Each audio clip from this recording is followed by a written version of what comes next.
बिस्मिल्लाहिर्रहमानिर्रहीम, अस्सलाम वालेकुम। मैं हूं Hamid Irfan Najmi and you are watching random fact show.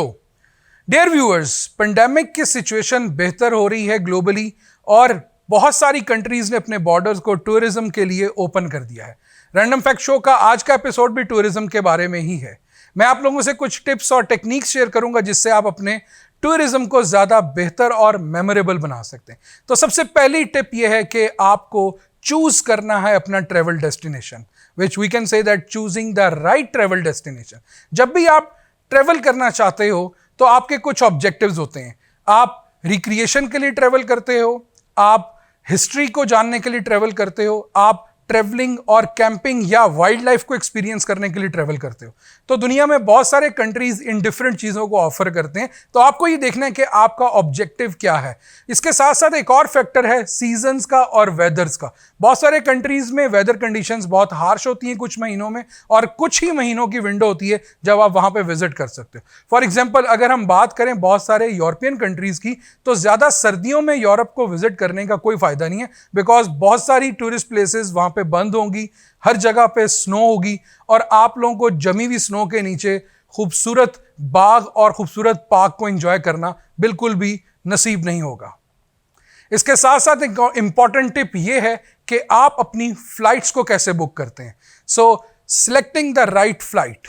मैं यहां पे बताते चलूं कि फ्लाइट की कॉस्ट ओवर द ईयर्स बहुत ज़्यादा होती जा रही है, और इस चीज़ को सेव रखने के लिए हमें यह देखना है कि हमें कनेक्टिंग फ्लाइट्स को पिक करना है, और ऐसी कनेक्टिंग फ्लाइट्स को पिक करना है जहां पे लेओवर कम से कम हो। अच्छा, बहुत सारे लोग ये भी करते हैं कि लेओवर्स को कम करते करते अंडर 1 और भी लेओवर एक्सेप्ट कर लेते हैं। ऐसा ना कीजिएगा।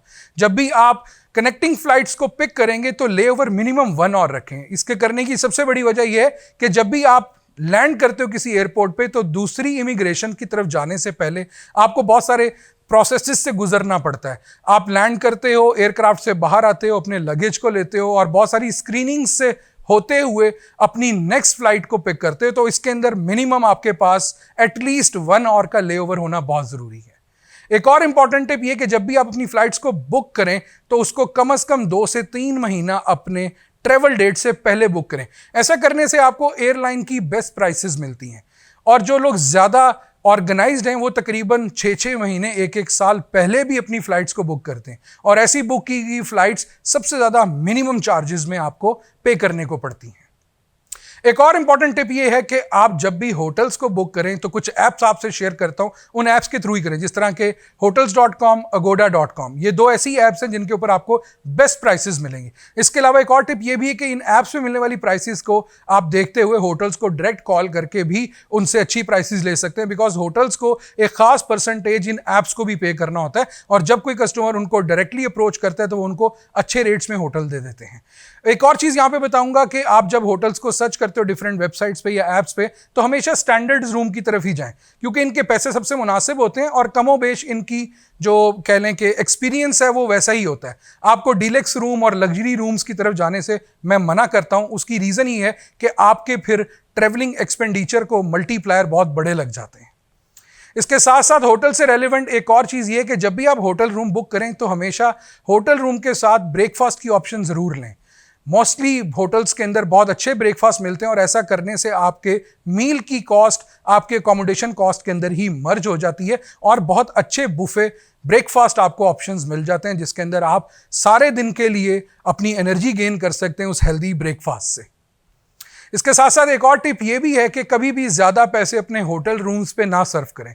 जब भी आप बाहर कंट्रीज़ में जाते हैं तो ज़्यादा अपने एक्सपीरियंसेस के ऊपर और छोटे छोटे ट्रिप्स और बहुत ज़्यादा स्विनियर्स की तरफ फोकस रखें, ना कि होटल रूम पे ही बहुत ज़्यादा बजट को एग्जॉस्ट कर दें। एक और अहम टिप यह है कि कभी भी हॉलिडे सीजन जिस तरह से न्यू ईयर आता है या उस कंट्री के स्पेसिफिक कोई इवेंट आता है, उसके इर्द गिर्द कभी भी अपने टूर को प्लान ना करें, बिकॉज उन डेट्स में फ्लाइट्स की और होटल की प्राइसेस बहुत ज़्यादा होती हैं। हमेशा अपने हैंड कैरी को बेहतर मैनेज करें। आपके लगेज के लिए आपको डेफिनेट विंडो दी जाती है 20 kg 30 kg, जबकि हैंड कैरी भी आपको अलाउ होते हैं, समटाइम्स 7 kg के 2 हैंड कैरी होते हैं। तो आप अपने हैंड कैरी को वाइजली इस तरह से रखें कि उसके अंदर ऐसी प्रोडक्ट्स ना हों जो कि आपको इमिग्रेशन पे निकालनी पड़ जाए। इसके साथ साथ एक और टिप ये कि हमेशा अपने साथ अपने बैंक कार्ड ज़रूर रखें। जब भी आप इंटरनेशनल ट्रैवल करें तो एटीएम्स ऐसी होती हैं, अगर आपकी जेब में पैसे नहीं हैं या अगर आपको एक्सचेंज या आपको मनी सर्विसेज नहीं मिल रही जहाँ से आप ट्रेड कर सकें अपनी करेंसी को या डॉलर्स को लोकल करेंसी में, तो आपके ATMs are the best solutions. वहाँ पे आप एटीएम्स यूज़ कर सकते हैं और इंटर बैंक रेट्स आपको कुछ नॉमिनल से पे करने पड़ते हैं और आपको लोकल करेंसी मिल जाती है। इसके साथ साथ एक और टिप ये है कि अपने फोटोज़ अपने सामान का और उसके अंदर जो लगेज है उसका ज़रूर लें, कि अगर खुदा ना खास्ता कोई लगेज आगे पीछे या गुम हो जाए तो आपको पता हो, आप बता सकें एयरलाइन को कि मेरे सामान में ये चीज़ें शामिल थी, ताकि वो आपको बेटर ऑफ ऑप्शंस दे सकें। अगर खुदा ना खास्ता गुम होता है तो आप उनको क्लेम भी लॉन्च कर सकते हैं। एक और टिप ये है कि जब भी जाएँ मैक्सिमम फ़ोटोज़ लें, टूरिस्ट स्पॉट्स के ऊपर डिफरेंट फोटोज़ लें। इससे आपकी अच्छी मेमोरीज और अच्छी जो है ना वो लाइफ लॉन्ग जो है एक हिस्ट्री बन सकती है कि आप किसी जगह पे गए तो आपने कितनी अच्छी फोटोज़ ली। और इसके अंदर एक और चीज़ भी है, ड्यूरिंग द ट्रैवलिंग अगर आपकी कोई चीज़ खो जाती है तो आप अपनी फ़ोटोज़ के अंदर स्क्रॉल डाउन करके देख सकते हैं कि किस पॉइंट ऑफ टाइम तक मेरे पास वो चीज़ थी या मैं कब उसको खो चुका था। एक इंपॉर्टेंट टिप ये भी है कि कभी भी टूरिस्ट स्पॉट्स जहाँ पे बहुत ज़्यादा टूरिस्ट आते हैं वहाँ से शॉपिंग ना करें, बिकॉज नॉर्मली वहाँ पे चीज़ें बहुत महंगी होती हैं। और फाइन डाइन रेस्टोरेंट्स को छोड़कर लोकल ईटरीज और स्ट्रीट फूड पर ज़्यादा इन्हसार करें। ऐसा करने से आपकी टूरिज्म और आपकी जर्नी बहुत ही कंफर्टेबल रहेगी।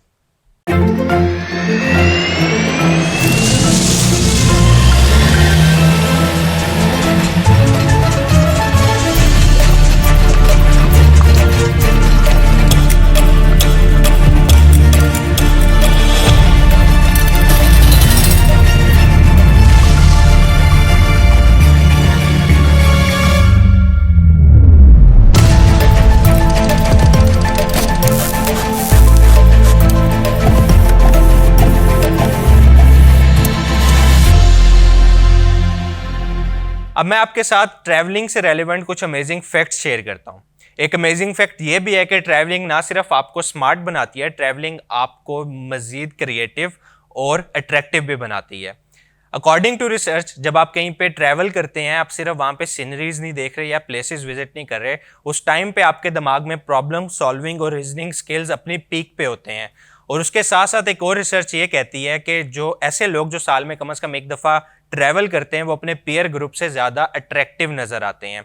साथ के साथ ट्रैवलिंग से आपकी क्रिएटिविटी भी बढ़ती है। और जहाँ जहाँ हम साइकोलॉजिकल बेनिफिट्स की बात कर रहे हैं, ट्रैवलिंग के साथ कुछ फिजिकल बेनिफिट्स भी जुड़े हुए हैं।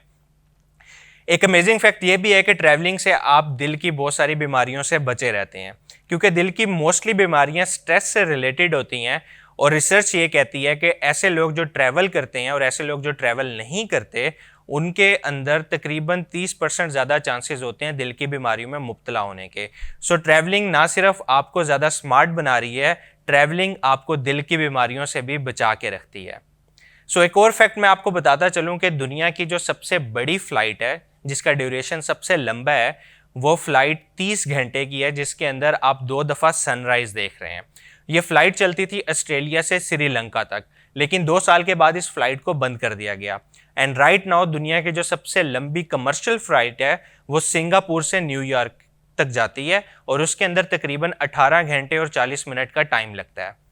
जहाँ पे हम बात करें दुनिया की सबसे लंबी फ्लाइट का, मैं आपको बताता चलूँ कि दुनिया की जो सबसे छोटी फ्लाइट है वो सिर्फ 1.5 मिनट की है, जो कि स्कॉटलैंड के 2 आइलैंड के दरमियान में है। और अगर वेदर कंडीशन बहुत अच्छी होंगी तो उस फ्लाइट में सिर्फ 1 मिनट लगेगा। अब जहाँ ट्रैवलिंग की बात हो रही है, एक और फैक्ट आपको बताता चलूँ कि इंडिया में डेली बेसिस पे 23 मिलियन लोग ट्रेन्स में सफ़र करते हैं। इसका अगर आप कंपैरिजन करना चाहें तो 23 million is the total population of Australia. So just imagine कि ऑस्ट्रेलिया की पूरी पॉपुलेशन एक दिन में ट्रेन्स में सफ़र करती है। एक और फैक्ट मैं आपको बताता चलूँ कि जब कोई भी एरोप्लेन टेक ऑफ करने वाला होता है तो उससे पहले उसका पायलट और को पायलट हमेशा डिफरेंट मील लेते हैं। और डिफरेंट खाना खिलाने का पर्पस ये होता है कि खुदा ना खास्ता अगर उस खाने की वजह से किसी को फूड पॉइजनिंग हो जाए और वो अपनी ड्यूटीज़ परफॉर्म ना कर सके तो दूसरा जो पायलट होगा वो उसकी जगह उसकी ड्यूटीज़ परफॉर्म कर सके। एक और आपको फैक्ट बताता चलूँ, जैसे हम अक्सर मूवीज़ में देखते हैं कि जहाज़ का दरवाज़ा खोल के फ्लाइट के अंदर हीरो जो होता है छलांग मार के बाहर चला जाता है, ये बिल्कुल भी पॉसिबल नहीं है। मिड एयर फ्लाइट के अंदर बहुत ज़्यादा प्रेशर होता है जिसकी वजह से उसका जो डोर होता है वो बहुत मजबूती से उसकी बॉडी के अंदर जकड़ा हुआ होता है और इम्पॉसिबल होता है उस डोर को ओपन करना। एक और फैक्ट आपके साथ शेयर करूं कि जब हम फ्लाइट में होते हैं हाई एल्टीट्यूड के ऊपर, हमारे जो टेस्ट बर्ड्स होते हैं जिसकी वजह से हमें खाने का जायका आता है वो तकरीबन 1/3 नम हो चुके होते हैं। यही एक रीज़न है कि जो सा खाना सर्व किया जाता है फ्लाइट्स के अंदर उसके टेस्ट को ज़्यादा इनरिच और ज़्यादा इंटेंस बनाया जाता है ताकि वो जायके में बेहतर लगे। एक और फैक्ट आपको बताता चलूं कि दुनिया में जो कंट्री सबसे ज़्यादा विजिट की जाती है वो फ्रांस है। फ्रांस में हर साल तकरीबन 81.4 मिलियन पीपल लोग हैं जो उसे विजिट करते हैं। और वो सिटी जो सबसे ज़्यादा विजिट होती है दुनिया में वो ना पेरिस है और ना ही लंदन, वो है बैंकॉक। बैंकॉक में हर साल तकरीबन 23 मिलियन लोग हैं जो कि वहाँ पे विजिट करते हैं। So this is all from RSF। आपसे मुलाकात होगी नेक्स्ट एपिसोड में। अल्लाह हाफिज़ एंड हैप्पी ट्रैवलिंग।